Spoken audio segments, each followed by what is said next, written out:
There is a wide gap between where Scott was and say where Chris Crass is now. And a lot of folk, black and white, live somewhere in the middle of that. So how do you begin to have the conversation with those folk? Because the people at the extremes are few. It's the people in the middle. How do you talk to those folks? Well, I think it goes back to what Chris said. We all have circle of influences, and most times we are not using that influence.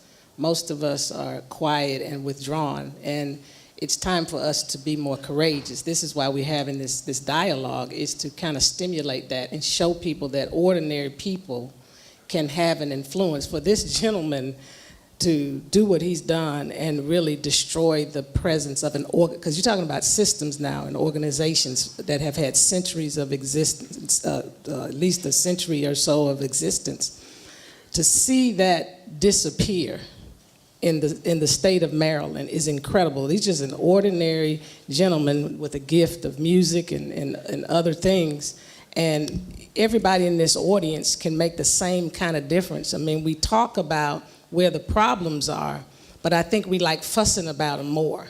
I think we like complaining about them more instead of getting on the ball and getting engaged and using our sphere of influence. It doesn't matter how young you are or how old you are, you have the ability to influence things in another direction.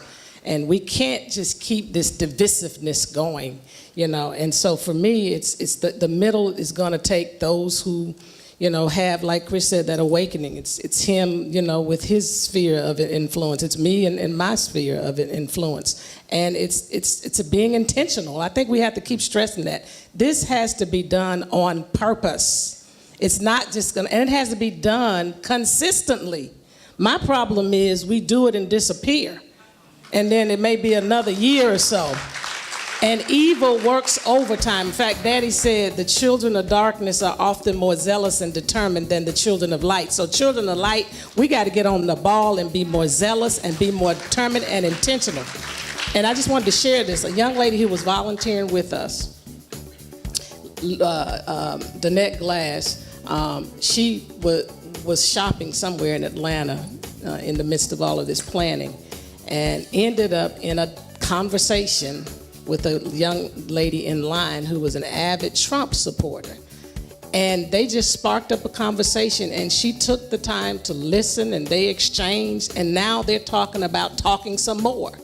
That's what we have to do. And we're doing this on a stage setting, but you can do it, in the line at the grocery store. You can do it, on your job. I know you got to do your work, but there are creative ways to get around that, because this is a real issue in America. I'm telling you, we're dangerously headed toward race riots if we're not careful, and we have to do this. And we're the powers, as Governor Kasich said. The people have the power in their hand to change this. Thank you for joining us in this beloved community talk session, Let's Bridge. To see more, visit us online at thekingcenter.org. Like us and share with us on Facebook.